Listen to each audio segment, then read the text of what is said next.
Hey, everybody. Welcome, welcome, welcome. This is Ask an Agent Anything. As always, we're here on Tuesdays at 2 Mountain Standard, 1 p.m. for my California ladies. Everybody, I'm so glad you are here because it is going to be so good. Just a reminder, my name is Corianne Wright. I am an investor and an agent, and I am here with my all-time favorite agent and queen of Cali in my mind, Renee. How's it going? I love that, Miss Corianne, as always. I love how you always tell the audience, I'm going to say it this time. If it weren't for us doing this, we'd be on the phone anyway. So you guys get to we're opening up the kimono, looking behind the curtain. And of course, sometimes you just get Corianne and myself, and we also bring on some guests. And today is another queen in so many ways, a gal who I met about a year ago at another SoCal JV event, and just was wowed by her. And she is doing ground up construction, which, by the way, we don't see too many women in this sphere. So I had to bring on my ladies. So Sonia, welcome, another Cali queen. Thank you, guys. Thank you, ladies. I'm so excited to be here. So I really, really appreciate it. Of course. And by the way, I don't love the word hustle really, but in this instance, I see you, I follow you on Instagram, and I mean, you got to talk about your Jeep and your car for a minute somewhere in this conversation, because I swear to God, for those of you who know Los Angeles area or Southern California area, and one day I see Sonia in one part of town, and I mean a part of the county, not maybe even a part of town. And then in the same day, she's like an hour and a half away in the same county because LA is so big. I'm like, oh my God, is she teleporting herself? What's happening? Anyway, we'll talk about you being a driving fool, but your Instagram handle kind of says it all, multi-unit queen. Can we start there? Or better yet, I love your story of how you got into this. Will you share that really quick of how you kind of got into real estate, got into this development component?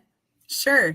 I love calling it my origin story, right? We're like Marvel comic heroes here. So we got our origin story. So mine, I kind of stumbled across development as my very first niche. So that's what I thought was super interesting when it comes to my story. But basically, I was in city government for 16 years. I was a Parks and Rec supervisor, and I worked both in Orange County and in LA. Loved it, so I ran after school programs and summer day camps, and I did all the special events for the city. But I always had a side hustle. There was always some entrepreneur business that I was in, right? And real estate was always in the back of my mind of like, at some point, real estate is going to come into my life. So I got the opportunity about 16 years into my career to launch a network marketing company, like a wellness club. And at the same time, I launched my marketing consulting company. And I decided to leave the city. I gave them like a 6-month notice, decided to leave, went all in, cashed out all of my retirement fund, and was like, I'm doing this, right? My brick and mortar didn't last a year. So that went under pretty quickly. My marketing company, though, started taking off, and I started picking up clients in Orange County and in LA, and moved back to Orange County at that point, and was like, okay, real estate, now's the time, right? I go Google what's the best way to enter real estate investing, and stumble across wholesaling, and stumble across like a, one of those mentorship programs. So mastermind, $25,000 later. Yeah. And I want to say about 4 months of like a virtual webinar every week. And I had no clue what to do next. So everybody who was on the webinar was not in California. And so they were teaching about this from a completely different market, right? And so I finished that, and I'm like, now what? I have no idea how to move forward, how to practically move forward, right? So I keep going with my marketing consulting. I end up doing consulting for a Persian lady who has a restaurant, and Persian community is very tight. So all her friends are coming in to support her. And I end up striking up a conversation with this gentleman one time while we were having a meeting, and asked him what he did. And he said, I'm a real estate developer. And I said, really? And he was like, why? Are you interested? And I said, yeah. I said, I've been looking for a mentor.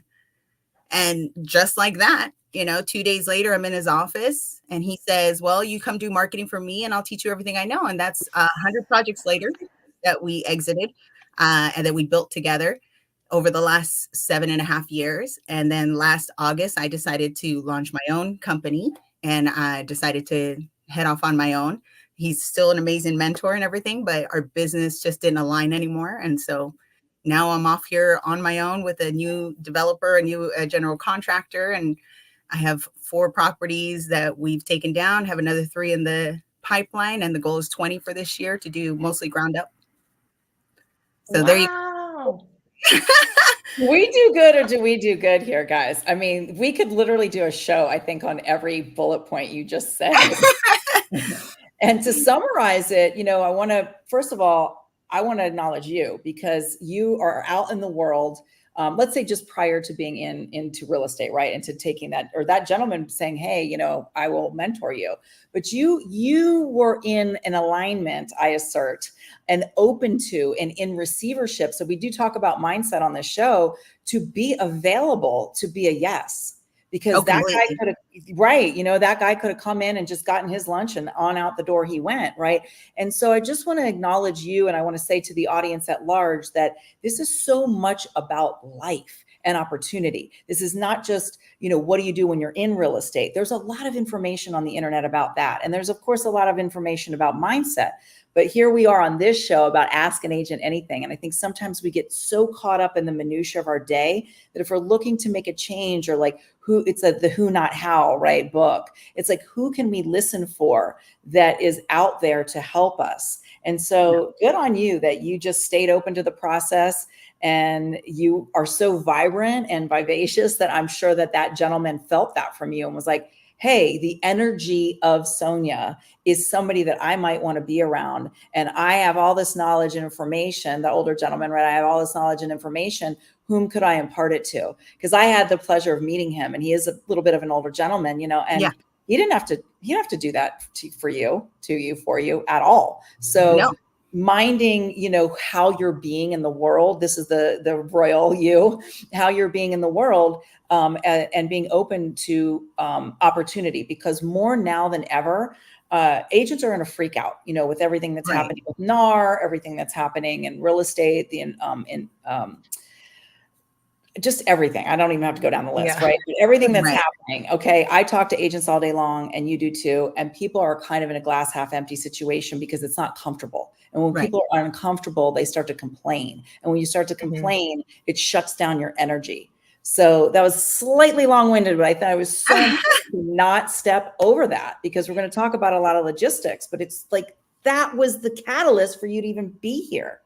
So. Yeah, no, I completely agree with you. Everything is energy and being in that alignment completely, because even when I wasn't super conscious of what that meant, I knew that I was doing it, if that makes sense. Right. Yeah, right. Makes so much sense. Yeah. Like I didn't have the words necessarily. I didn't have the vocabulary to know that that's what it was. But within my business development with network marketing and all of those things, I did, Think and Grow Rich and Napoleon Hill, and you get inundated with those things, and those things definitely start seeping in, and then you go, okay, this is what I have to do. You have to be that energy that attracts, as opposed to who am I going to find? It was just, it's going to happen. I have to pay attention to when these opportunities present themselves, right? Because it's constant. And to still be in alignment in that time in the story, because I think what stands out to me, knowing that a lot of our audience is either newer agents or newer investors, I know the story, the intro chapter, that is,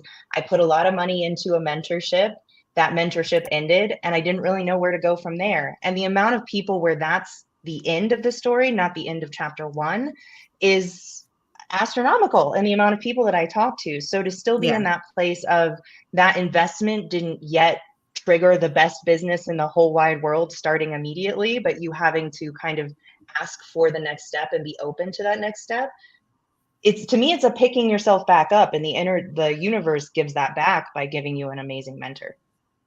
Yeah, no, I completely agree there. Like I said, I mean, yeah, we know this. Most people who go through any kind of program, they just kind of go, I tried real estate, it didn't work for me, right? And you're like, there's 1,000,001 ways to make money in real estate. So what is it exactly that you tried or didn't try? And I was just, I mean, this was 8 years ago. I'm 46 now, right? So I'm in my mid 30s. This is my fourth iteration of a career, right? But none of that ever freaked me out. It was just kind of like, okay, I'm excited. What's next? And I've always got into it with those kind of, even when I'm freaked out, even when it's been like, oh my gosh, what's going to happen next? It's always been the anticipation that something is coming, something is better, is down the line, even when things are good and even when things are super rough, right? You're just going, how much better can it get? And then, we have this bias, right? It's called, what is it called? It's like when you're looking for a car, when you really like, when I wanted my Jeep, and unconscious bias, that's what it's called. So when I wanted to get a Jeep and I was like, okay, I'm going to buy a Jeep, I start seeing Jeeps everywhere, right? You start seeing the color that you want. You start seeing the make that you want. That's because subconsciously, and the universe starts aligning to give you what you want. So you start seeing the opportunity when you didn't see it before, right? I never thought about Jeeps at all before that until I made the decision that that's what I wanted. And that's one way that we can physically see it all the time. But when we think about our life in that sense of like the unconscious bias of, I want this to happen, you have to start watching it happen, because it does start happening. It's just that we don't notice a lot of the times. We don't put the pieces together. We don't see the signs. We don't see that everything is aligning for that to happen, because we're looking for it in a very specific way. And it doesn't always show up that way. So take us along the story that in the next chapter, what I'm seeing is you've realized that you have a specialty, that there's something that you liked specifically about that trajectory of infill lots and development that aligned with you.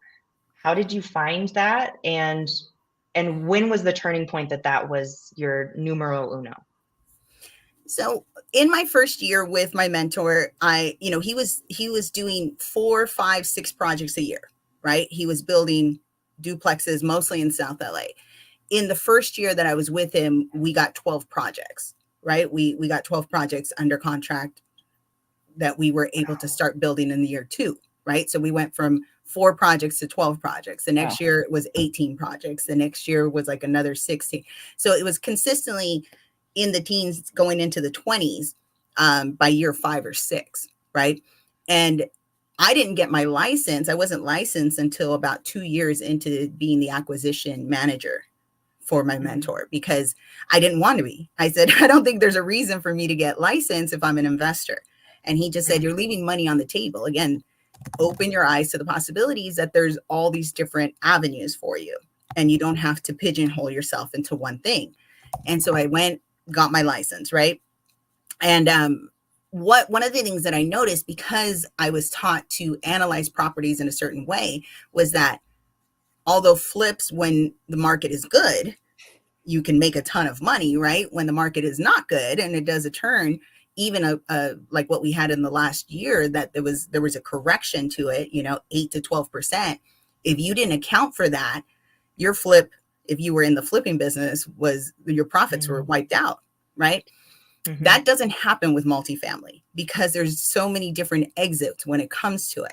So I really came to appreciate that niche because of your hedging against the market completely, because rents aren't going anywhere, right? So even if I conservatively say, I'm going to take the lowest of the comparables of the market rate for what I can build here, and I'm going to build out, reverse engineer this project. And if it makes sense today, when I build it in 12 to 18 months from now, anything that I can get on top of that is a cherry on top, right? And I build 4 units and below. I build residential in particular, because there's so many more buyers. So I have a huge buyer's pool, because they can go FHA, you can go owner occupant, you can do all these things. You can get different kinds of loans for that product, as opposed to, something that's over 4 units that you have to now go commercial with, right? So I just saw that it was a real safe way to hedge against the market, because there was no shortage of buyers. I had a lot of overseas buyers. Most of the things that we built were sold before they ever hit the market. So they were bought and put in a contract in escrow, and in that whole process, I mean, I was calling agents 8 to 10 hours a day. I want to say, right? And it was a consistent like, hey, 123 Main Street looks gorgeous. That's not really what I'm looking for. Do you have anything that's off market, that's zone multi-unit that I might be able to tear down? And they didn't have a lot of developers in the Rolodex, basically, right? In their contact list, and let alone a female developer. And so when they got a call from me, I was able to stand out a little bit more than the competition. I think that they were making a lot of phone calls from, they were getting a lot of phone calls from. So that was another thing. And then I was really big on educating the realtors that I spoke with, right? So they'd go, why are you interested in this lot? And I'd be like, it's an R2 lot and you can build this. And I would just kind of start educating them. And that kind of set the stage for where I'm at right now with the size of the network that I have. I get sent 10 to 12 deals a day right now to analyze from the network. So that kind of set the stage, I think, why I picked the niche in particular. I think you hedge against the market. I think the value is there consistently, right? I think if you have to hold it, when you burr out of something like this and you refinance, it holds its value again, just because it's based on your rent and the performing asset, as opposed to what does the market say it's worth completely. So there's just a lot of exit. There was short-term, mid-term rentals that can happen. You can master lease it out to transitional housing, to, what's the other, like nursing homes, all these living, travel nursing. Yeah, there's a lot of different exits that can happen when you have units in particular. And like I said, that's kind of the reason that we stayed within that niche. And that's why I like it so much. So guys, I hope you guys are all listening. I mean, here's the thing. All three of us are licensed, and it doesn't matter what state, because Corianne's in Colorado and you and I, Sonia, are here in California. Happen to be in the same market. So I know we're kind of in each other's backyard, but it really doesn't matter. So I want to take it back just a little bit, right? For the audience that's listening at large, and this is going to be evergreen on YouTube, is that there's so much that's happening right now. So let's break it down a little bit. If you're an agent and you have no interest in doing what Sonia is doing, but you want to find an agent like, or maybe another agent or an investor like ourselves who are connected with these people. Because one thing that I do know, I feel, this is my opinion, is that agents leave a lot of money, traditional agents leave a lot of money on the table because they're not listening for what are other exit strategies. Correct. And so could that lot, like you were saying, you educate the agent, and I do that. It's like an agent to agent education, right? I don't call as an investor. I call initially as an agent so I can distinguish myself a little bit. Hey, agent, it's an agent, I'm not scary. And then we can start into the conversation. And I assert too, that because of your network, not only for who you're being, we've already established that, but also because of your education, like you care, right? I care about this industry. I care about the craft. I've been at this 19 years. And so I do know a lot of people, especially in Los Angeles County, with my name, right? There's nobody else has my name. So when they see it, it's me, and they go, oh, this is the person, like, even if they don't know me per se, but they know of me. Oh, I know this person. There's something about her. I want to do business with her. I think just that alone, that distinction has helped you to build your network. And people only ever want to do business with people that they know, like, and trust, especially agents. Agents are always waiting for the other shoe to drop. So if you can educate an agent, you can bring them into the fold of what you're doing. I almost assert that you kind of have, business for life. I mean, they may not give you every single deal that comes down the path, but on the whole, am I wrong? Have you had feedback on that? Like, is there anything you kind of educate the other agent who's listening to this on? No, I think you're on the mark. The only thing that I've noticed with agents is that if you don't stay front of mind with agents, it's kind of one and done a lot of the times, right? Because, and I do this, I'm guilty of this as well, right? Yeah. Once you get paid, you're kind of like on to the next thing, right? And this is where agents leave money on the table. So instead of, calling me the next time that they saw a buildable lot, they put it on the market and I see it and I go, why didn't they just call me? They could have represented me, right? And then I call them and they go, oh man, I didn't remember that you bought these kind of lots. And that's a shortfall on my part too, where I need to stay in front of them, which is why, social media is so important, why I have such a larger presence now. I'm doing a lot more speaking engagements. It's because the reality is that in my, 8 years of doing this now, that has been a constant, is that they will forget.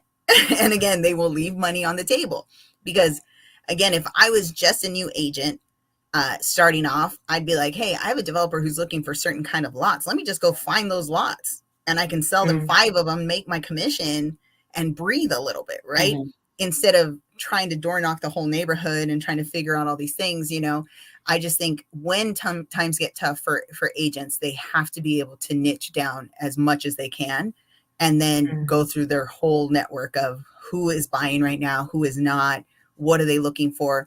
Because what I do, and I think Renee, you do this too, is that when we have so many leads getting sent to us, I might not be the buyer for that lead, but I will connect that agent with somebody in my network. I just did this with Gerardo Limon. I've done this with a lot of the big guys that you see, you know, on social media. I've called them up and said, hey, you buy in this city, right? I got sent something. It's not for me. Do you want to take it down? Pay me a finder's fee on top of it. And again, it's another way to make money, right? So it's just another way for me to just kind of wholesale from agent to investor. But I'm super transparent about it. I always say, this is not my direct deal. You know, you're going to take it down. I'm just going to make the connection. You're just going to pay me X amount of dollars to do that. Yeah. Listen, guys, and you're that touching is the most amount of money you're ever going to make in the amount of time that you're efforting, right? You made, I mean, granted all the effort that you got to knowing that person, but you made one phone call. And even if you're making $2,000 or $5,000, don't be greedy. That's more money per hour than you would have made if you had a full listing that took you 40 hours. And that's about the length of time for a listing between open houses, showings, drivings, blah, blah, blah, right? 40 hours. I've clocked it over these 18 years. That's why I'm saying that 40 hours divided by what, $16,000 is not $5,000 an hour. I'm making up these numbers, whatever. You know what I mean? Maybe it's more.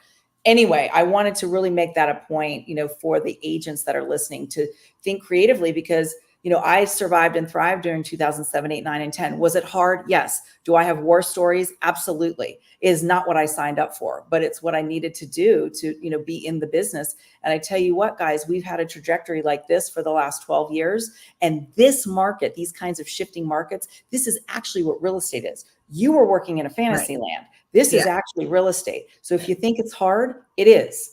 And it's not necessarily that it's hard. It's just that you got to go to work. It's not put a sign in the yard and sit back and collect your check. So there's definitely more challenges. We're talking about is like, get creative, because there's no more houses coming to a neighborhood to you. That's why we have Sonia on here, because you're creating more housing within the in the neighborhoods as well. So we'll talk about that. But Corianne, I know you had something to say. Oh, I'm itching over here, girl, because Sonia, you have touched base on honestly one of our biggest soapboxes here, which our golden rainbow is that agents and investors get further faster together. And in a lot of ways, that's exactly what you're saying, is that, you know, hey, agents, you need to recognize when you have a gem buyer in your pocket and facilitate and foster those relationships, and vice versa. Investors, like, you need to be following up with agents, because guess what? They're forgotten you already. In a lot of ways, they're on to whatever paperwork is in front of them, whatever deal they've got going on. And I think the more that we're really looking at this as community and uplifting each other rather than competition, we see these things flourish. And my goodness, if I had a female developer here in Colorado, come over anytime you want. I would be making sure to take amazing care. I already do of all my developers, because honestly, you guys are gems, but my goodness, give me a lady. Snaps all day. That's what we're talking about. And I think, again, like, I think realtors have to take the blinders off, right? They've been taught a certain way. If they're with a certain brokerage that says, no, wholesaling bad, you know, creative deals bad, you know, then I know it's difficult to see the opportunity. And a quick example, right? So somebody sent me a duplex in Victorville. I posted about it on my stories, right? So they sent it to me like at 195. I posted it at 215. And I had an agent reach out to me and said, I have a buyer at 230, right? Great. So let's do this all cash. Pretty simple, right? She had never done this before.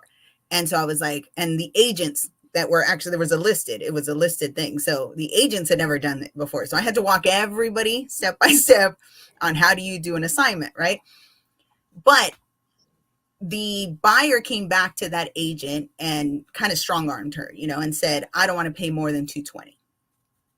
So she was going to make I think I was going to split with her and she was going to make $8,000 on it.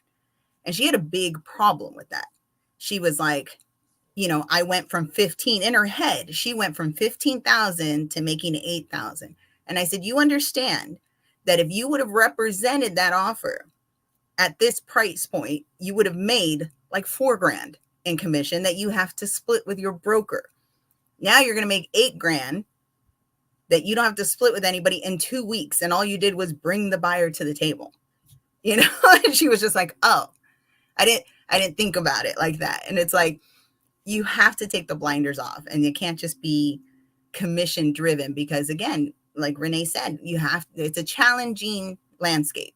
And so you have to get creative. You have to understand legally what you can and can't do. But if you can play in that gray area, go for it. You know, there's lots of us that play in that area and do very well. So I've heard the devil's advocate on this, which would be that the concern is that we're not doing what's right by the seller by playing in all of these strange ways that the regular listing agent doesn't understand. And I just want to refute that to anybody out there that might have that thought running across their brain right now, because really what we're doing is we're giving sellers options. If you're only showing up to listing appointments saying, well, put in $40,000 worth of work and then I can list this sucker, that is so much strain on a seller when you could be giving them multiple different options and let them decide how they best want to make money and put it in their pocket and what timeline they want to be on. So I heard it out there in the ether and I needed to correct it. Oh, no, I completely agree. And I'm glad that you bring that up, because one of the techniques that I use, and I just heard Andrew Cordell from the Aspire community, put it in like the best way that I have ever heard it. And he said, we're here to solve problems, right? Mm-hmm. And we are here to be advocates for the people that we're servicing. So we're not here to, it's not shark in the water. If you come with that attitude, people know that, and it repels people.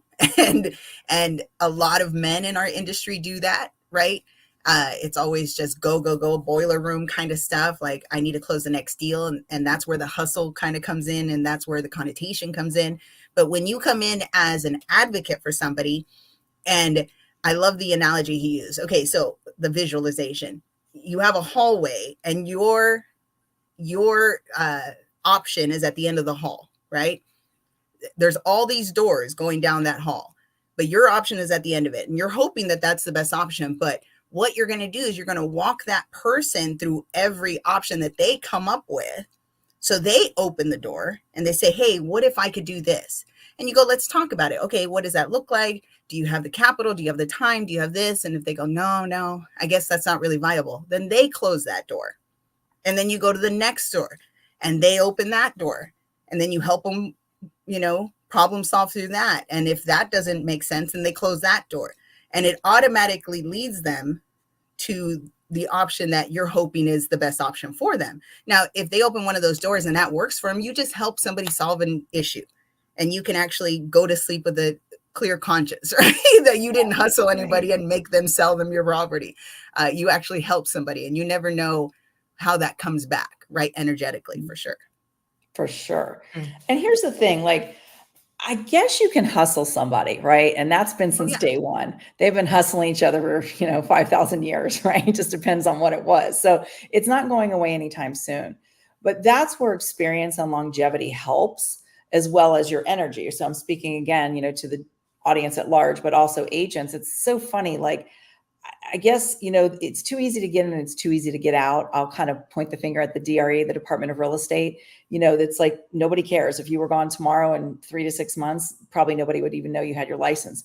But for those of us that have been in it for a minute, there's absolutely no way that we could still be in it if we were, quote unquote, hustling people along the way. So I said this earlier at an event that Sonia and I were at last week, is that your reputation is everything. And so if you ever think that you are trying to get one over on somebody, you might get away with it for a handful of opportunities, but the agents talk amongst themselves, investors talk amongst themselves, and we all have our own little black book. So I hate speaking like that, but there's some truth to it. And so always do right, like literally always do right.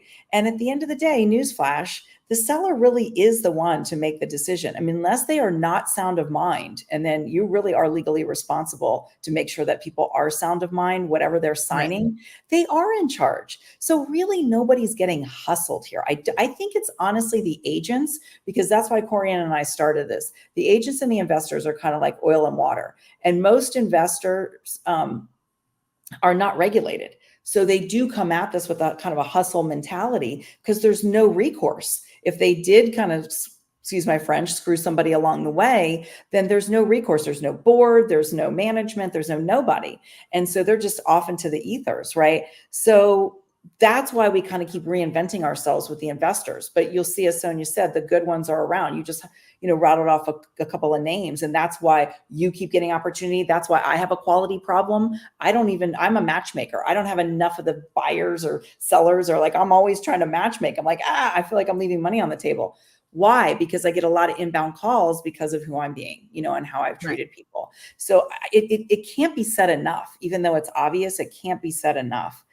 So I think too, lastly, on the agents, and we can kind of move on to, but for the agents, I've noticed a lot too, that the agents stiff arm a lot of stuff. Like, oh, we're just going to put it on the MLS. Everything goes on the MLS. That's fine. I mean, hey, look, you just said you did a deal that was on the MLS. So as the fellow agents, don't be so stiff army. No one's trying to take equity from your seller. We're just here to create a conversation and be solutionists. And again, the seller will make their own decision. So if it goes on the market, great. If it doesn't, great. Believe me, agents, there's a lot of people who will trade money for convenience. They don't want to put it on the market, especially if it's a hoarder house. There's a lot of shame in that. It's dirty, it's gross. Adult children are out of state and making the decisions as an executor or executrix. They don't want to deal with it. So don't be so quick, agent, to assume that it's going to go a certain way. Show up for your client as well and get with some of the agent investors or just investors to do business with. And we're all going to be a team member together. Yeah. And again, another example. Sorry. Okay. No, you first, Sonia. What example do you have? No, I was going to say, I got a call of a property that we rehabbed and listed from, two brothers down the street from us who their father passed away. And it was, again, I was there to provide options. Hey, I can list it for you. Realistically, this is what I can get for you in the condition that it's in with the updates that it needs. Or I don't use my license and I get you a cash buyer, and the cash buyer is the one that pays my fees. Which do you want to do? Right. And so being transparent and and disclosing that you are licensed, those kind of things I think are super important so that they understand that there's options, but you're also not trying to be duplicitous. Right. So. Beautiful. Go on, Corianne. What were you going to say? I was just going to say, proving my point that this is one of our hot button issues and one of the soapboxes we have, because I definitely took us off on that tangent a little bit, but it is so important that we're working together and exploring opportunities so that the sellers do get to open those doors and that there is nobody pushing them to the door that they believe is the most benefit to them. And we see that for list agents, we see that for investors, and the goal is more collaboration. But before we kind of jump to another subject, we always like to take care of everybody in the comments and in the chat, and we want them to bring us questions because we're literally here to be asked anything. And Sebastian wants a kind of rundown of what a new build in California even looks like, which I do too, because I'm like, California, you guys still build stuff out there? There's room? Oh, yeah. So we haven't dropped into the ocean yet. So what's interesting is I did a webinar for an investor group out in Nashville, Tennessee. Right? Are you guys still able to see me? I'm getting glitchy on my side. We can hear you too. Yeah. Yeah, you're coming through. Okay, perfect. So I did a webinar for them, and I used my methodology on how do you find development opportunities anywhere in the country. And I did 2 hours of research of Knoxville, Tennessee, the day before the webinar, right? But what I wanted to show them was a case study of how I build here, and then end with, and this is what you can build in Knoxville, according to what I found in my research, right? And they were just like, how the hell did you know that, right? And I was like, because when you use the methodology that I've developed, you can do it anywhere, right? Hold on, guys.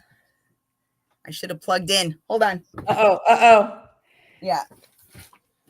We need her I'm brain. going. They're so smart. This is what happens when you go live. You got to love it, right? I know. Yeah, you Nobody's guys are along for the stressing out. ride, y'all. Guys, give Sonia some love in the chat. Like, blow it up if you're on YouTube, if you're on Facebook. Let's put some dollar bags. I know everybody says fire emojis. I want to see dollar bags in there because we are talking about how to make money and, you know, be of service. So I don't know what be of service is in there. Maybe a cross or something. What's an emoji? This is so, Renee, you and I are just going to have a moment because this is so well timed in my universe in regards to what you can do with land. Land keeps popping up into my world and basically going, please sell me.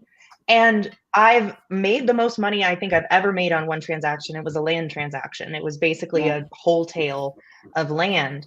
And I kind of fell into that one. So I want to learn how to do it more strategically. And one thing that I feel like I've heard a lot is zoning. And so after she gives us the rest of this understanding of what happened with this particular property, I definitely want to ask her more about what zoning we look out for as agents. Love it. Okay. We are good. Good. We held the fort for you. It's all good. I was like, oh no. I know you guys have more questions too. I think it's going to be prompted. Now, Sonia is so knowledgeable. It is like drinking from a fire hose, but don't be scared. Put your questions in the chat. You have her live right here. So let's jump into zoning. The biggest thing when you're looking for zoning is you're looking for development standards for whatever city or county that you're in, right? So more than almost always, you have an R1 lot. An R1 means residential one, means you can only do one property there, right? Depending on your city or state, whether they allow ADUs, which are accessory dwelling units, right? Or JADUs, which are junior accessory dwelling units. You want to check the development standards of the city or county you're in to see if you can maximize that. Because again, maybe it's not a new build. It's something that you can convert like a garage, or you can add something to a storage unit, you know, something that's already on the property existing. So I'm big on highest and best use, right? So when I look at a property, I go, what is the highest and best use? Tearing it down may not be the highest and best use, right? In California, in particular, you have to learn how to force appreciation more than anything, because a simple flip making $10,000, $12,000 is not going to do it. Right? So unless you're doing hundreds of them a year, that's not the most profitable business model to go for. Right. And again, maybe adding an ADU or JADU to an existing structure. If the rents aren't there, then that's not the best way to go either. Right. So then you go, what can I build here? And we build everything by right. So meaning that we don't have variances. I don't go against the city and try to get them to change the zoning. I don't do any of that. I look at what can I build here today? And then I do a reverse engineering formulation for it, basically. So you ready? This is the formula, right? Here's the secret sauce. Oh, I'm ready. Oh, paper and pencil, paper and pencil. Paper ready. So what you do is, first off, you decide what the zoning allows. So I'm going to take one of the samples from my South LA property, right? So South LA property was 6,400 square feet, and it was LARD 1.5. For city of LA, that meant LARD 1.5 in particular means 1,500 square feet per unit divided by the lot size. So that's the formulation to find out how many I can build there, right? So if you go 1,500 divided by 6,500 or 6,400, it comes up with like 4.2 or something, right? So you can't do 0.2, you can do 4 units. So I know I can do a quad, I can do a fourplex on that property by right? There's a little bit extra room. That means I can add an ADU there. I have enough room for an ADU, right? So that property in particular was like, okay, I can build 4 units plus an ADU. I can do 5 units on here. How big can I put those units if I go up 3 stories? So, and what sells, what rents in that neighborhood? So we decided 4 bedroom, 4 bath, each unit, right? So I'm going to build 16 bedrooms, 16 bath. A 4 bedroom, 4 bath in South LA rents for about $4,500, right? So my ADU, that would be a 2 bedroom, 2 bath, rents for about $3,000. Okay. So yeah. I'm over here in Colorado going, hot dang. Right. And this is why I built in California and not in other states. It's because of the rents. Yeah. And I'll go over this, why the conversation happened with Knoxville too. So if you're looking at that, somebody with a calculator, do this for me. 4 bedroom, 4 bath, 4 units at 4,500. Let me get my calculator out. Okay, good. 18,000. So 4,500 times 4, right? 4 units. That's 18,000.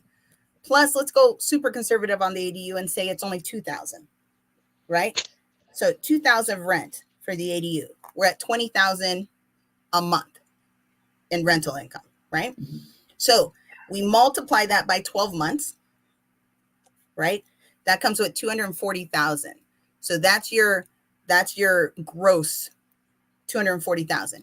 When it's a new construction, you're putting in utilities for each unit. Everybody pays for their own water, for their own electricity, for their own gas, right? You put everything metered separately. So the cost to to an investor, to the buyer, is minimal. It's really like insurance, taxes, and some maintenance, right? But it's a new build, so they have minimal maintenance. So what we do is that we take 25% off the top for expenses, right? So we times that times 75%. 180,000. So that's our NOI. That's our net operating income, right? So when you have your net operating income, what you need to know is, what do multi-units sell in that neighborhood? What's the cap rate? What's the capitalization rate, right? For South LA, 5, 6, 7 cap rate is very typical, right? In Colorado, you have 9, 10, 11, 12% cap rate. And it's an inverse equation. The bigger that the cap rate is, the lower that your appreciation is in an area. So it sounds great that you have a 12% cap rate, but that means that that property is appreciating very, very slow. Inversely, let's say you're in a Class A neighborhood like Beverly Hills. If you're in Beverly Hills, you're going to get a 2% cap rate, maybe a 3% cap rate, right? Because the appreciation on the other side goes really high and it doesn't drop.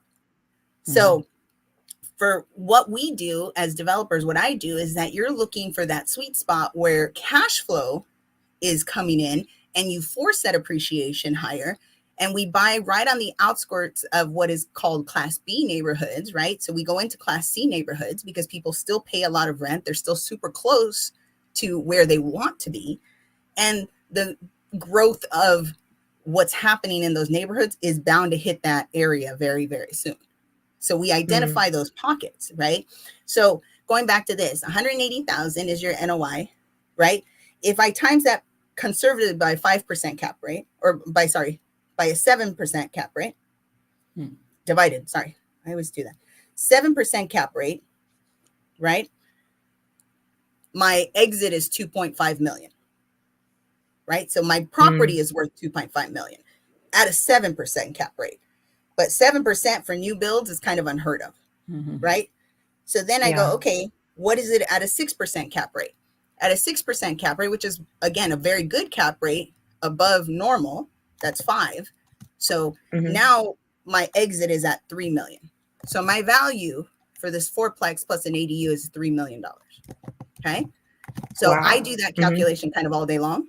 And then I go, okay, at 3 million minus $1.5 million for building the property, or $1.1 million, sorry. I'm at $1.1 million to build it.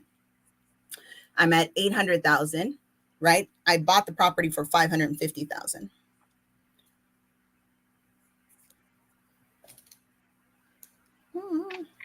Everybody knows when we start talking math, I start going.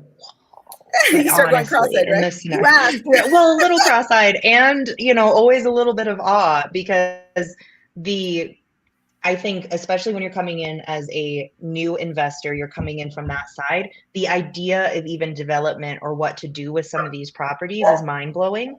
And then you take the newer agent who's like, oh, this is a tear down, the land value is this, when they literally have no idea what they're talking about. No. And when you make that calculation look so easy. For this one in particular, my calculations were off because basically we're all in at 1.6. That's with acquisition and build, and we're out at 3 million. Okay. Right. So my profit on that is what, 1.4? right? After fees and after my private monies get paid and say, let's say we're at 1.1, worst case scenario, right? So that's why development in California makes sense, is that that's in the hood. That's in South LA, right? We're not talking a class B or class A neighborhood when you build it there, right? So my price per square foot of what I build at is $180 almost no matter where I build. That's not bad. So if I build in South LA, it might be $225. I have to do nicer finishes on a West LA build, right? But it's nowhere near $300, $400 a square foot to build like some of the people that are building. Then that's because we control all of our build costs. So kind of going full circle with this, when I did this webinar in Knoxville, there's developers in that group who have built hundreds of units. And they asked me, what do you build at? And I said, we build at $180 a square foot. And they're like, Sonia, that's what we build at.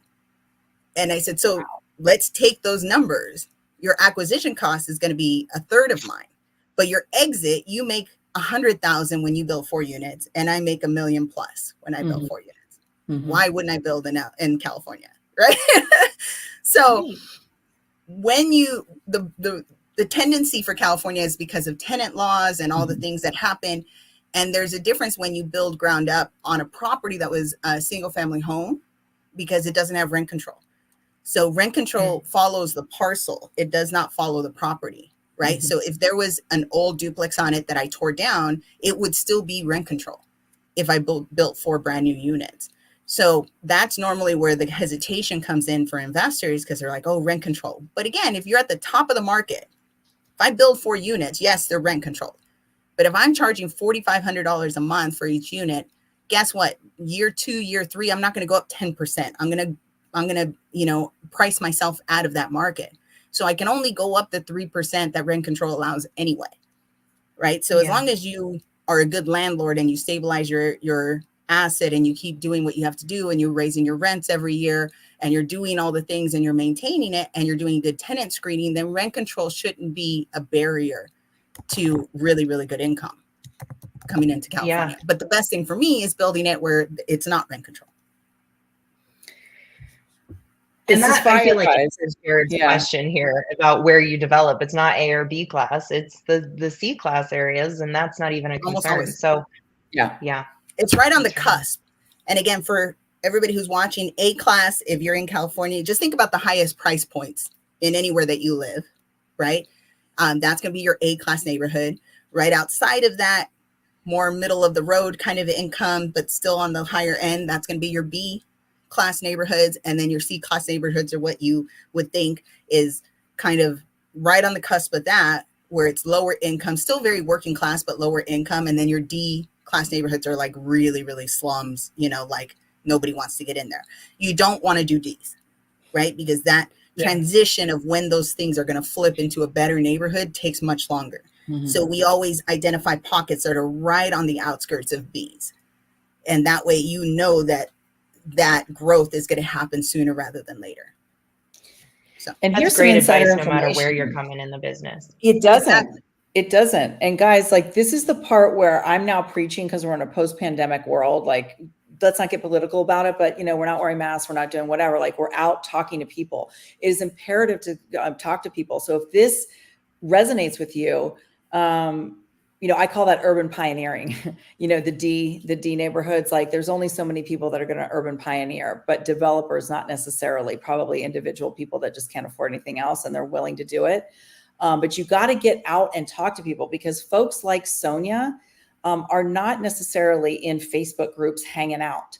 That you're more at an REI event. You're more on site. In fact, I remember you saying this one time on one of your sites that I went to go visit, and that you were doing another one across the street. And I think you said something like, oh yeah, I kind of door knocked that or walked it. And you just showed up and said, who's El Jefe? Like, who's the decision maker, and you start door knocking or calling guys, green fences are pretty much around the country. So if you see an on-site construction going on, like, stop, pull over. Hi, I'd like to talk to who's in charge. Start pressing the flesh, start kissing babies. I mean, this is how business is happening.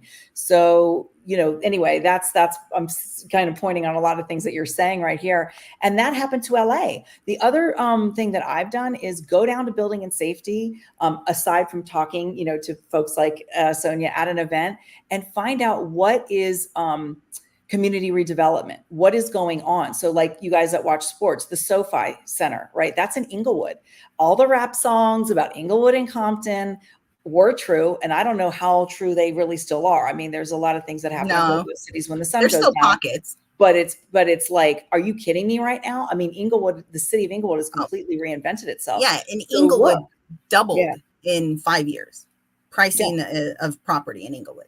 Yeah, in Inglewood, guys, and it's not the Inglewood of the 1990s or 1980s. And this goes back to the methodology that I was talking about, Renee, is not just doing that. If you go online and you look up your planning division for, again, whatever city, county you're in, every building and safety has a planning commission. Look at their minutes.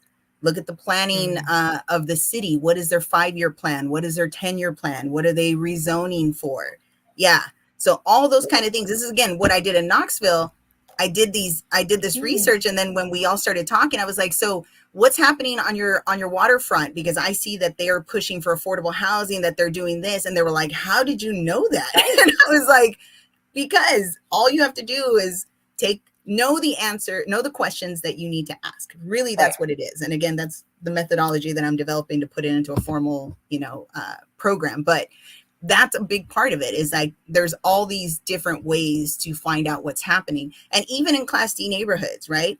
Class D neighborhoods, if affordable housing is a priority for that city, there's going to be grants. There's going to be partnerships, public-private partnerships that you may be able to put together. You may not have to put in any money. You just identify the property and get it entitled, and you pitch it to the right city council person, especially if it's a smaller city, and say, hey, we need affordable housing and I'm willing to build this. How can you help me? And you'd be surprised. Politicians love to look good. So if they can bring great affordable housing to their community in a Class C neighborhood, then, that might be the best way to go for that. And affordable housing isn't what it used to be, so to speak. No. And I think in like New York in the 70s, in these big units and thousands of doors and everything, I mean, you're dealing with a lot of personalities and nobody's really minding the store. But when you're talking about smaller lot developments and listen, people need a voucher. And if those people that are living in those units screw up that voucher, they may not have a place to live. So I think gone are kind of the days of the stigma around some of this stuff as well. So, what our job is to bring a conversation here. What I do want to say is pick a lane and go deep. Don't go wide. If you're excited about understanding a lot of what Sonia's talking about, maybe look behind the curtain, go on the sites, do the thing and say, oh, this really resonates with me. But don't try to be an expert in everything.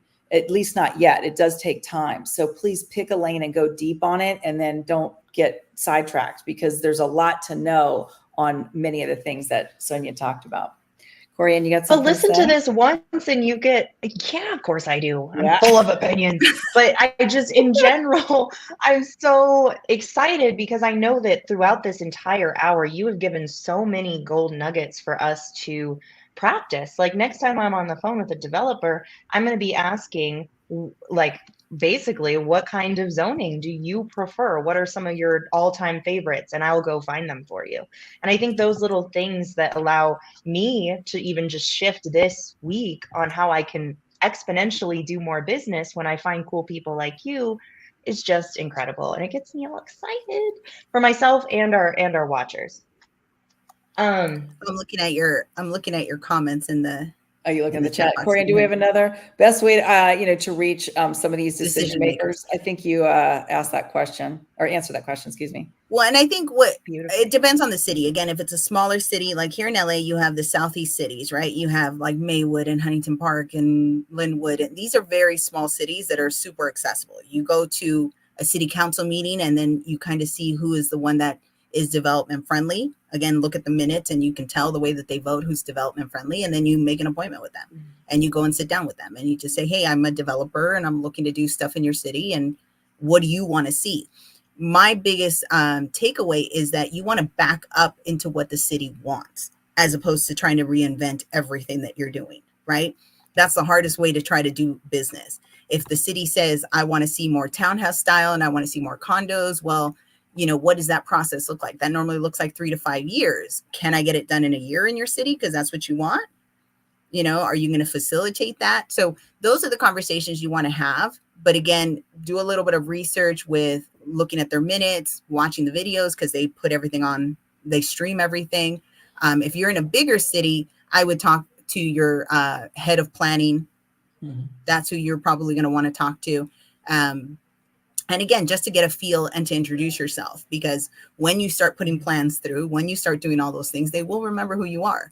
I have expediters, so we have people on our team and that kind of stuff that, I don't have to sit at building and safety anymore. Now I have a team member and I call them and say, make sure my plans are getting done. But you got to start somewhere. And with smaller cities, I think it's so much easier. So much easier. Yeah. That's smart. Well, I cannot believe this hour is over, y'all. We I know. I just realized that too. I was like, oh my gosh. Listen, Sonia, would you come back? Do you want a second date? Are you good? Now that you asked so nicely, only if I get flowers. Oh, listen, you need to talk to some people that know. I'm a flowers kind of person, so we'll bring flowers next time. Absolutely. No, I would love to. If people would love to hear 2.0 and get a little bit more in depth into development standards and those kind of things, I would love to come back on. That's amazing. And did you say you're going to have a course soon? Yeah. So my shameless plug. So I've been working on my development course for about a year. There's a lot to go into it. Like we just touched on a couple of things here. So I'm still trying to decide whether I do it as a 1 or 2 day boot camp and a virtual component to it, or if it's all online kind of thing. So yeah, I'm still trying to decide. Hopefully before the end of the year, that's the goal. That's a big goal of mine, to have that up and running. Another big goal is to talk on bigger stages. I think it's really important for the female voice to be out there, especially as a developer, especially as a Latina.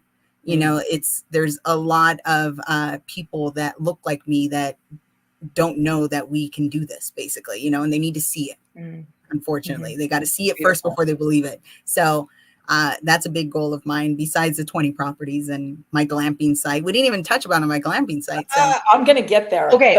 Wait. Yeah. Are we okay on the audience? I know we stick to an hour. We can go over. You guys okay? Here's what we should do. Yes. I want to give Sonia the stage. We're going to pop down for a minute. We're going to blow her beautiful face up on the whole screen and honestly tell us, how can we find more of you? How can we support you? What do you need? And then obviously give us a plug for the camps. Okay. Are we down? Awesome. All right, let's go. It's your moment. All right, guys. So first off, my social medias, you will see all my events. You'll see all my content posted there. All my educational stuff, upcoming events. So you will find me under Multi-Unit Queen on all my social medias, including TikTok and YouTube and everything. So that's that. Then I have a big event for NALREP coming up next month. I'm on the panel. I'm a speaker there for the National Association of Hispanic Realtors for the Inland Empire here in California. And again, open to speaking in other states. Just let me know. And then the development course, like I said, it's on its way. The other part of it is my glamping site. So even though I've been a developer for 8 years and I love it, I chose to start a different niche with glamping. And so I have 5 acres out in Lake Los Angeles that has a geodome. Everything's off grid, has a wellness center. Talk about energy, great energy. So that's on HipCamp and Airbnb. And then I'm developing another 114 acres out in Arizona to also have a luxury wellness, off-grid glamping sites out there. So that one by the end of the year will be live. And I think that's it for me right now. Oh, and then you can always send me a DM. That's usually the best way to get a hold of me. I check them. I'm still the one checking all my socials. So definitely do that. And I am, again, in the next 3 to 4 months, looking to expand my team. So I will be looking for interns and capital. Always looking for capital. That's another thing. I'm always looking for private money lenders. So if you did want to partner with me and you say, hey, Sonia, I want to learn, the best way to partner with me is to bring in capital or bring a property, and I will walk you through that process together so that you can learn it A to Z. But you're also bringing value to me and my team by either, like I said, bringing in the capital or bringing in the property. Can I just bring Thank you flowers for and adding champagne? that tidbit. I know the way to your heart, food. I know. Everybody, they're always like, can I pick your brain? I'm like, I need to start charging more instead of just dinner, like. Oh Yeah, yeah, but we because ain't your showing up brain to the is full cheeky of stuff. goodness. Well, it goes back to collaboration over Yeah. competition, right, ladies? I mean, I'm a big believer in that too. I will give away the secret sauce because then you think of me when you think of the secret sauce. And if we can do deals together and, we all get wealthier, we all learn something, that is the goal. The goal is not to hoard it and gatekeep and keep it to myself. We also, talking to Natalie, my hard money lender, want to start a series of women investor meetups, specifically, not necessarily women in real estate, but high net worth women who want to invest in real estate and don't know how to do it. So we've been talking about getting that series up and running as a in-person meetup. How fun. Corianne, you're going to have to come. You're going to have to Yes. get a jumper. And then the wellness event that I'll have at the glamping site, you got to come to that for sure. Oh my gosh. Yes. You should see this geodome. Oh, I'm so there. I know. I'm there too. Amazing. I could really sell you on there's some good places around here for glamping when you're ready for your second one. Oh, well, yeah, my third one. Yeah, because Arizona will be the second. And I'm sorry, third. Yeah, third. That's a vertical that I want to explore in the next year in 2025, get a couple more sites up and running. Oh my gosh. Sonia, when you follow Corianne, she's a homesteader. So she literally lives in like Gorgeousville. I always joke her background looks like some sort of, thing that you pick off the internet, whereas mine's like broken down cars. It's like got mountains and hawks flying and all kinds of cool stuff. Like this is her home. Oh, that's awesome. Because I had to figure out how to do everything off grid. There is no electricity. There's no water. So I had to bring in all the infrastructure and, I went to Guatemala and they were doing it. And I was like, if they can do it here, nobody's going to tell me I can't do this, but I had to figure it out. Having a construction background and having a real estate background kind of helped all of that. And then having my Parks and Rec background, I was like, I need to create experiences for families. And that was a big deal, so kind of putting all those passions together.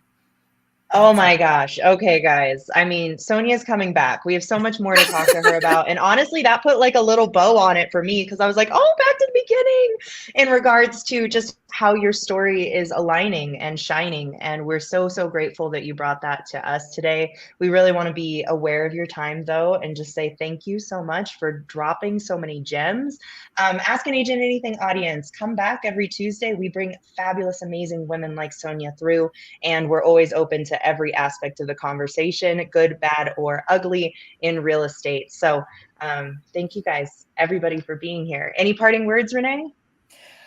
As the kids say, smash that subscribe button so you guys will get the subscription, email every week because Corianne and I are up to some things and there may be some like exclusives only. And Miss Sonia, I just really appreciate who you are. Day one that I saw you speak, I was like, I like this lady. I want to play with her. And our paths haven't really crossed at depth, but I think between both of us, we could probably put a dent in the universe. So you and I need to talk offline and see what we get to create as well. Oh, for sure. And again, thank you ladies so much for the opportunity. I'm honored always to be asked, and I'm glad I was able to bring some value. Beautiful. Thank you, everyone. Next Tuesday, 1:00 Pacific Coast time, 2:00 Mountain time. You know where to find Corianne and I. Appreciate everybody. Thanks, Sonia. Be well. Thanks, guys.